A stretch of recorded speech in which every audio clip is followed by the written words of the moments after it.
Agora na Jovem Pan, Sociedade Digital. Com Carlos Aros e André Miceli.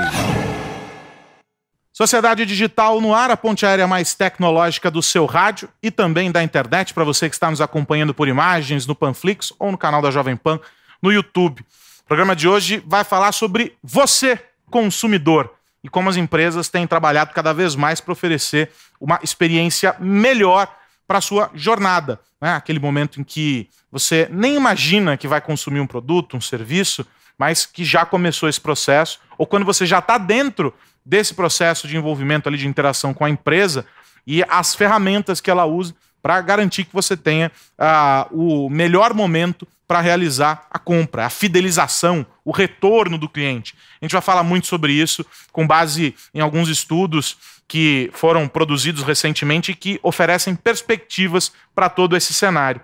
E para essa conversa, claro, já está conectado comigo direto do Rio de Janeiro, meu parceiro André Miceli. Tudo bem, meu velho? Tudo bem, meu velho.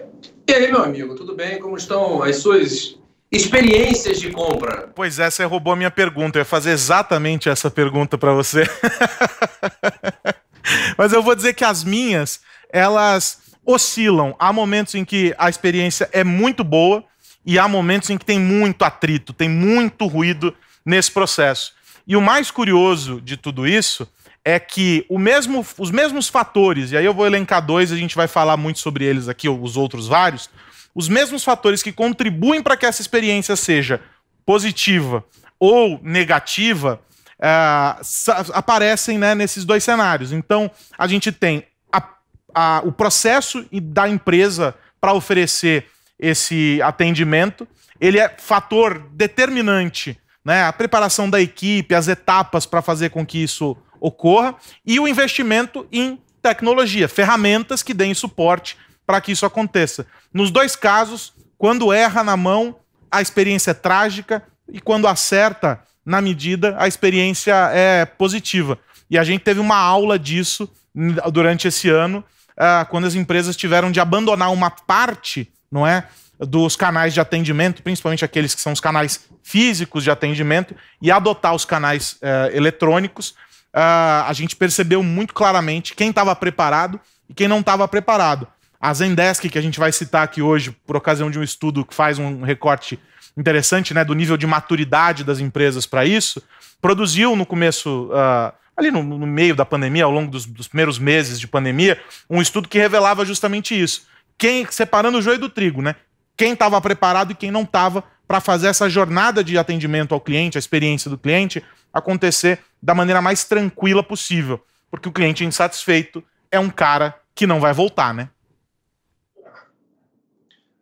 E nesse ponto, existem algumas observações importantes, como você falou, de alguns estudos. A Zendesk produziu um estudo que é realmente muito interessante com a perspectiva do brasileiro, mas tem uma métrica que me chamou muita atenção e que é mundial, é uma métrica que não faz parte desse estudo da Zendesk, que é o fato de que, atingindo um nível mínimo de qualidade, um nível mínimo percebido pelas pessoas como o nível necessário para que algo seja usado, seja um produto ou um serviço, a experiência é mais importante para a percepção de qualidade do que a própria qualidade em si desse produto ou do serviço. Então, empresas que oferecem uma boa experiência para os seus consumidores, elas têm uma avaliação melhor desses consumidores do que algumas outras empresas que têm, eventualmente, produtos melhores, mas proporcionam experiências piores. É interessante, né, isso que surge com esse dado, porque se a gente for considerar que hoje a gente consegue medir cada passo, não é, cada momento dessa jornada desse consumidor, e esse é o termo utilizado no mercado, né, a jornada do consumidor, jornada do cliente, se torna muito mais fácil, na mesma medida em que é muito mais difícil você conseguir customizar essa experiência, oferecer uma experiência mais satisfatória para esse cara. Isso é nos mínimos detalhes. né? A gente vê, por exemplo, as estatísticas a respeito do tempo de resposta para uma solicitação do cliente. E aí isso vale tanto para o B2B quanto para o B2C, ou seja, nas relações entre empresas, na relação empresa-consumidor final. O tempo de resposta é um fator determinante para garantir essa satisfação. Se a gente fosse colocar numa pontuação, né, fazer um score a respeito dessa avaliação do cliente, esse tempo de resposta, aí entra um segundo momento. Que tipo de resposta a gente vai oferecer para esse cliente? E a gente vem entrando numa evolução e vem fazendo esse mergulho. A gente tem algumas percepções do lado do consumidor. Eu sempre gosto de trazer o lado do consumidor, em que é muito tênue, né, André? Entre você se sentir bem atendido e você se sentir invadido no momento em que você está na interação com a empresa. No comércio eletrônico, isso é também muito sensível, porque esbarra em um cenário em que você está competindo, você enquanto empresa está competindo com todos os outros estímulos do mundo. Então, sei lá, o concorrente do e-commerce é o streaming de vídeo. Ou seja, o cara pode estar passando tempo no streaming de vídeo deixando de acessar o site para fazer a compra. É o WhatsApp que está concorrendo com o push do aplicativo para fazer as compras. Ou seja, a dinâmica é outra. Então, você tem que encontrar um equilíbrio, um ponto de equilíbrio entre estar presente na vida desse consumidor, na mesma proporção em que você não pode parecer o parente mala que aparece do nada em casa para comer um churrasco num domingo à tarde, né? É verdade. No final das contas, os canais digitais fazem com que haja uma competição pela atenção e que essa competição tenha mais importância do que costumava ter. É claro que o marketing, a propaganda são embalagens, são nomes para determinar a maneira através da qual as empresas sempre competiram pela atenção dos seus usuários, só que durante muito tempo essa atenção foi disputada em terrenos mais claramente definidos. Agora, essa competição indireta acaba tendo muita importância, o que também, por outro lado, cria a oportunidade para que as marcas contem histórias e, ao contar histórias, que elas atraiam a atenção desses clientes e, de alguma forma, todo esse storytelling, todo esse processo que compõe as histórias que são contadas, os pontos de contato entre os clientes e a empresa, o aumento do tempo que uma empresa pode atender os seus clientes em função do uso de recursos de inteligência artificial, através de chatbots e telefones com soluções pré-desenhadas, ainda que sejam árvores de decisões mais simples, a gente tem ali pontos de contato diferentes. O estudo da Zendesk faz uma divisão importante e enxerga 3 clusters, 3 grandes grupos de empresas no que diz respeito ao atendimento ao cliente. No topo da pirâmide estão os campeões, os champions, eles chamam no estudo, tem ali mais ou menos 20% a 25% do mercado. Depois você vem com uma massa mais significativa em termos de quantidade, que são as empresas que estão em ascensão no que diz respeito ao atendimento, e depois, lá embaixo, estão as empresas iniciantes nesse processo. Então, empresas em ascensão e os campeões, as estrelas no atendimento. E aí o relatório mostra alguns elementos muito claros no que diz respeito à diferença na quantidade de canais, no horário, no uso de ferramentas, no entendimento dessa relação entre cliente e empresa. Então, é importante que, quando a empresa pense a experiência do seu cliente, ela pense de uma forma ampla, precisa ter tecnologia, e aí entra toda essa questão que você mencionou no que diz respeito à privacidade. A empresa precisa comunicar bem aquilo que ela vai usar em termos de dados, para que esse jogo seja claro, e agora para que ele seja legal também. Temos uma LGPD em vigor e ela vai nortear parte dos dados que são monitorados, utilizados e compartilhados pelos consumidores. Então, esse é um ponto importante. Tem um ponto que chama atenção especificamente sobre o brasileiro, que é o fato dele ser leal. 9 entre 10 brasileiros dizem que voltariam ou voltarão a fazer negócios com empresas com as quais eles tiveram boas experiências. Em compensação, apesar de leal, tem pouca paciência. Para 8 a cada 10 brasileiros que respondem à pesquisa, 8 em cada 10 dizem que se houver uma única falha, é o suficiente para que ele repense a relação com essa empresa. Já que você trouxe para o nosso quintal, né, essa análise, eu vou convidar para essa nossa conversa o Ivan Preti, que é arquiteto de soluções na Zendesk. Aliás, toda a turma da Zendesk, toda vez que eu pentelho eles lá, são sempre muito solícitos para atender, seja com os estudos ou, num caso como esse, para nos atender mandando essa análise aqui.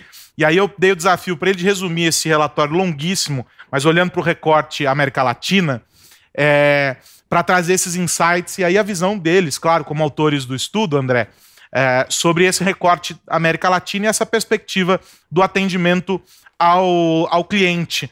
Vamos ouvir, portanto, o Ivan da Zendesk fazendo essa análise sobre o nível de maturidade, não é, no que diz respeito à experiência do consumidor. E aí a gente volta a falar, porque tem outros dados legais, você citou a pirâmide, tem outros dados legais para a gente falar o que diferencia esses campeões, os caras que estão no topo da pirâmide, daqueles que estão lá embaixo. Mas vamos ouvir o recorte América Latina. Nós separamos 7 principais boas práticas e classificamos as empresas em 3 grandes grupos: os campeões, os em crescimento e iniciantes. E o que descobrimos reforça o que a gente já tinha antecipado e que se concretizou ainda mais rapidamente durante a pandemia. O ponto mais importante é que o Brasil e a América Latina como regiões estão liderando em número de champions. O Brasil tem 41% das empresas classificadas como champion, enquanto o Latam tem 39%. Isso reforça mais ainda um outro estudo que nós havíamos feito aqui na Zendesk, onde nós percebemos que 8 em cada 10 brasileiros eles podem deixar de seguir ou de comprar de uma marca após uma única experiência ruim, o que é realmente impactante, e traz a importância de CX para esse contexto. A gente percebeu também que hoje CX realmente passou a ser o fator principal de diferenciação. A Covid veio para acelerar, trazendo ainda mais uma importância em relação aos canais digitais, porém a Zendesk havia previsto tudo isso até mesmo antes da pandemia. Em relação aos indicadores de negócio, de forma geral, o que nós percebemos? Os clientes eles dão uma nota melhor em relação ao atendimento e ficam mais. Eles compram até 6 vezes mais em relação às empresas iniciais. E as empresas, por sua vez, também vendem mais. Os champions em relação aos iniciantes vendem 2 a 3 vezes mais. Bom, então agradecer demais meu amigo Ivan Preti da Zendesk, que faz esse resumo para nós. É um desafio, hein, André? Tem 300.000 páginas o estudo. E aí ele faz esse resumo para nós. E aí eu quero voltar aqui o nosso papo. Depois dessa aula que ele deu pra gente, eu vou resumindo isso que você estava apontando no começo, né? Esse recorte brasileiro, a nossa impaciência. Eu quero destacar 3 tópicos aqui que estão colocados no estudo como os fatores que diferenciam, né? O que coloca os campeões como campeões, né? Os que estão no topo dessa pirâmide aí que você descreveu e que quem estava nos assistindo viu na tela. Há uma redução de tempo significativa no período de resolução do problema, ou seja, demanda apresentada, como é que eu resolvo ela? Em mais ou menos 44%. Cara, é significativo, você quase reduziu a metade o tempo em que você estava solucionando uma questão. Depois, algo muito importante para os tempos em que nós queremos tudo sem fricção, no tempo em que a gente fala sobre o low touch, né? 12% mais soluções com uma única tacada, né? One touch resolutions, eles colocam aqui. Ou seja, a gente tem que dar mais agilidade, mais eficiência para esse atendimento. Então essas empresas trabalharam para otimizar isso na hora da interação com o cliente. E aí, um fator que você colocou, e aí olhando para o aspecto dos brasileiros, mas que eu acho que é um desafio para todo mundo, e aí eu quero te ouvir sobre esse aspecto, porque nós falamos em um passado recente, em algumas das nossas conversas, nós falamos sobre a transformação do consumo, e a gente até citava um relatório produzido pela Technology Review falando sobre a transformação do varejo, falando sobre os shoppings especificamente, e como a transformação do varejo para os próximos anos ela vai passar por uma conexão cada vez maior com o entretenimento. E a gente viu isso muito claramente nas lives agora durante a pandemia. As pessoas não estavam ali porque tinha uma marca patrocinando, elas estavam ali consumindo ou doando ou fazendo qualquer outro tipo de ação, mas porque tinha a intermediação de um famoso, de uma celebridade, de um influenciador promovendo esse elo. Aí o dado aqui é o seguinte: os campeões conseguiram trabalhar mais métodos de engajamento. A palavra é engajamento. A gente usa isso na rede social, mas a empresa quer ter um consumidor engajado. Mas ela não tem que só querer, né, André? Ela tem que prover ferramentas e caminhos para que esse relacionamento que gera o engajamento seja efetivo. Ela não pode só deitar em berço esplêndido e esperar que o consumidor vá até lá para gastar dinheiro, né? É verdade. O engajamento de uma pessoa, o engajamento voluntário, claro, não aquele que se dá por medo ou algum tipo de motivação negativa, mas o engajamento voluntário de uma pessoa em relação a uma empresa, ele se dá através de amor, dinheiro ou glória. Ou a pessoa tem um envolvimento sentimental com aquela marca, ou aquela marca dá benefícios financeiros, ela é mais barata, ela tem um programa de fidelidade, ela tem algum tipo de retorno financeiro tangível para que justifique a presença constante daquela pessoa nos arredores da empresa, nos pontos de contato da empresa, ou porque a empresa dá algum tipo de status. Amor, dinheiro ou glória são motivações pelas quais as pessoas se engajam. E aí, esse modelo de engajamento, ele precisa de pontos de contato. E as empresas que performam melhor, as empresas campeãs de atendimento, elas têm mais pontos de contato do que as empresas que ainda estão engatinhando, ainda estão iniciando nesse processo. E isso faz toda a diferença. E, além de ter mais pontos de contato, esses pontos estão integrados. É aquela irritação que constantemente a gente tem quando liga para algum lugar, faz uma reclamação. Para fazer a reclamação, te perguntam 300 coisas e aí a resposta para a sua reclamação é: só um minutinho, senhor, que vou passar o senhor para o setor responsável. E o setor responsável faz as mesmas perguntas. Então, esse tipo de descentralização de sistemas acaba tendo um reflexo muito negativo na experiência do cliente. E, às vezes, são ações bem simples que as empresas podem fazer e, independentemente do tamanho, é claro que empresas maiores sempre vão ter mais recursos para comprar tecnologia, mas mesmo empresas pequenas, mesmo pessoas, aquelas pessoas que na pandemia tiveram suas vidas revistas e precisaram trabalhar de alguma maneira produzindo alguma coisa. Muitos foram produzir doces, bolos, comidas, outros foram fazer algum tipo de artesanato, enfim. Teve de tudo nessa pandemia, um momento de terra arrasada, mas esse comportamento ele traz benefícios independentemente do tamanho da empresa. Organizações, sejam elas pessoas, organizações não governamentais ou empresas com fins lucrativos, elas têm a possibilidade agora de, por um valor, por preços muito baratos, proporcionar uma experiência para o seu cliente, de maneira que essa experiência se reverta em lealdade e, no final das contas, em dinheiro. E você sabe que tem um aspecto interessante nisso, E aí é chato em toda a gente ficar citando, porque na pandemia, porque a pandemia, mas esse ano foi um ano muito importante, para além enfim, de todos os desafios e das tragédias pessoais enfrentadas por milhões de pessoas no mundo todo. A gente viveu um processo em que muitas instâncias da nossa vida, seja no âmbito pessoal ou profissional, enquanto sociedade de uma maneira geral. Eu escrevi outro dia que a pandemia ela mudou o DNA da sociedade. A gente se reprogramou para viver um novo contexto. E eu realmente acredito nisso. E pegando esse nosso assunto aqui como exemplo, a gente assistiu a uma série de empresas que nunca reconheceriam valor nessa relação com o consumidor se não tivessem sido privadas desse momento de encontro com o consumidor. Então eu vou dar um exemplo no meu bairro, na minha amada Moca. Tem padarias lá, e uma padaria que eu frequento, que deve estar na terceira geração da família que controla a padaria. Uma padaria maravilhosa. E muito tradicional, frequentada pelo bairro inteiro.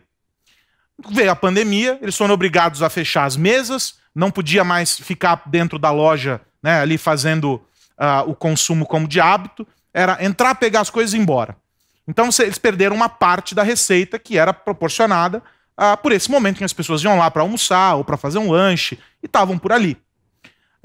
E aí, de pronto, o que os administradores resolveram fazer? Bom, vamos então abrir um novo canal para que os nossos clientes possam continuar consumindo o que já era o hábito deles.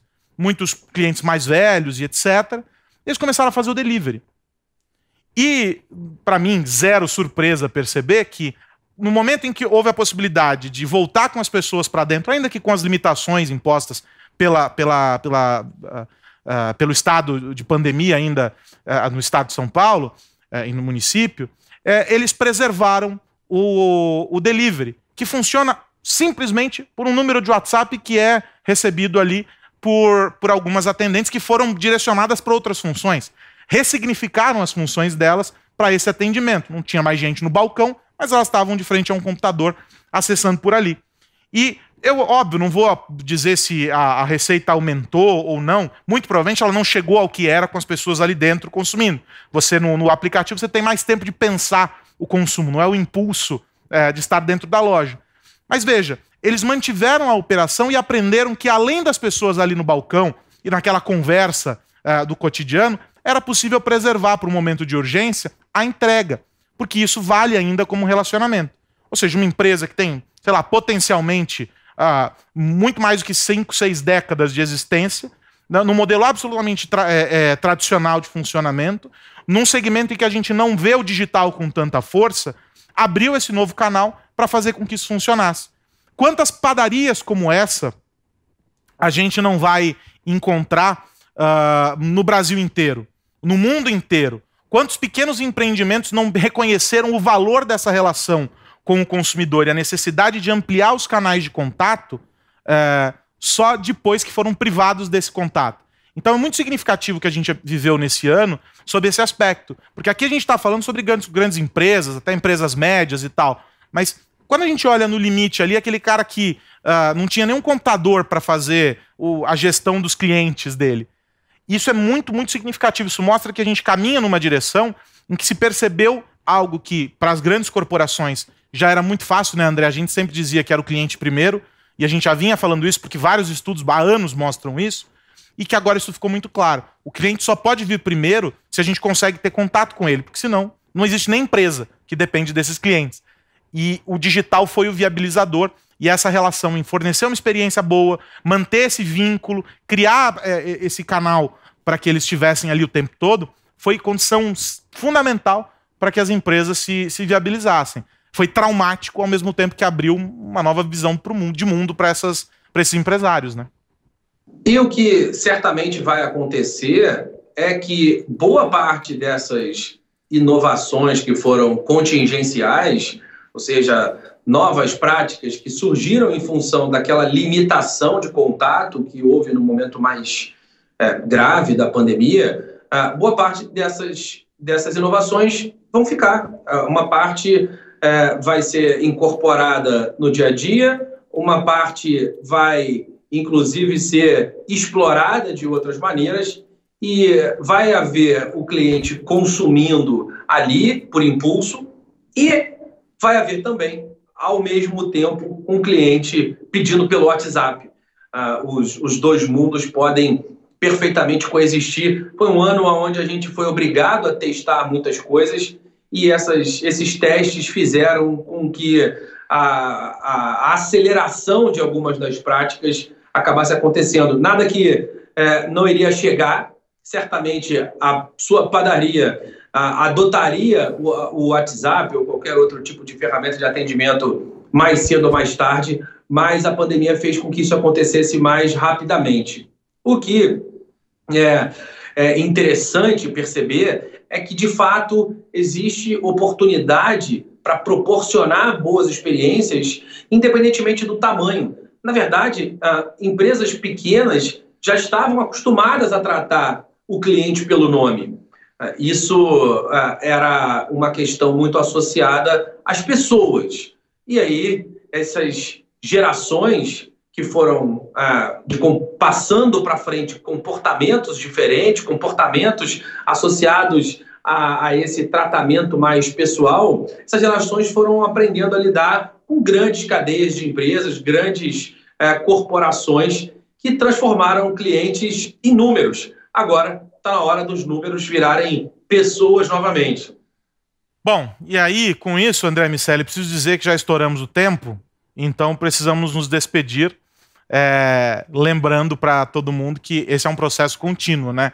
O que a gente viu aqui, que o estudo da Zendesk mostra, o estudo de maturidade, né, da experiência do consumidor, é que esse é um caminho que só projeta uma evolução a cada novo ano. Novas prioridades surgem, e o estudo está apontando algumas delas, né, para o próximo ano, mas todas elas com foco em entender cada vez mais esse consumidor, em prover mais informação para esse consumidor e estreitar esse vínculo e essa relação. Ou seja, você que está nos acompanhando na posição de cliente tem de se sentir cada vez mais poderoso, porque você comanda e define o caminho que as empresas vão percorrer, essa jornada que essas empresas vão percorrer. Todas elas querem você. E aí você tem que saber escolher e definir muito bem para qual delas você vai entregar o seu bem mais precioso, que eu já disse aqui, não é o dinheiro que você vai gastar com um produto ou com um serviço, mas é o seu tempo. No fundo, todas as empresas querem o seu tempo, cada vez mais você ligado ao que elas estão produzindo, ao que elas estão gerando ali. É isso que vale muito, muito, muito mesmo. André Miceli, semana que vem tem mais. Semana que vem tem mais e esperamos continuar contando com o tempo de todo mundo que nos ouve e vê. Fiquem aqui conosco no Sociedade Digital. É isso, né? Nós não somos diferentes das outras empresas, queremos o seu tempo também, você conectado aqui com a gente. Sociedade Digital volta na semana que vem. Você fica ligado aqui nessa nossa discussão sobre os impactos da tecnologia no seu dia a dia. Um grande abraço, até a semana que vem. Tchau, tchau. Você ouviu Sociedade Digital com Carlos Aros e André Miceli.